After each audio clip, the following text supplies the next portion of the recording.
ரோட்ல மனிதர்கள் வண்டி ஓட்டிட்டு போகும்போது நீங்க குறுக்கால நிறைய விபத்துகள் நடக்குது அப்படின்னு உங்க மேல குற்றச்சாட்டு வைக்கிறாங்களே, அத பத்தி உங்களோட கருத்து என்ன? ம், பொதுவாவே மனிதர்கள்லாம் அந்த மாதிரி எங்களோட செயல்பாட தவறா தான் நினைக்கிறாங்க. ஆனா உண்மையான விஷயம் என்னன்னு பார்த்தீங்கன்னா, இன்னைக்கு மனிதர்கள் யாருமே சாலை விதிகள் எதையுமே மதிக்கிறதே இல்ல. யாரும் ஹெல்மெட் போடுறதில்ல. ஃபோன் பேசிக்கிட்டே தான் வண்டி ஓட்டுறாங்க. 3, 4 பேர் வண்டியில ஏறி வேகமா போறாங்க. இது எல்லாத்தையும் தடுக்கணும் அப்படின்ற ஒரே நோக்கத்தோட எங்க உயிரை பணைய வச்சு நாங்க இந்த மாதிரி குறுக்கால வர்றோம்.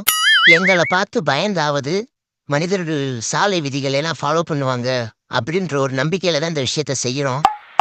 ஆனா மக்கள் எல்லாரும் எங்களை தப்பா தான் புரிஞ்சுக்கிறாங்க. சாலை விதிகளை மதிக்கக்கூடிய நண்பர்கள் சில பேர் எங்களோட செயல்பாடுனால விபத்துல சிக்கிடுறாங்க. இந்த நேரத்துல எங்களோட சங்கத்தின் சார்பா அவங்க கிட்ட நான் மன்னிப்பு கேட்டுக்கிறேன்.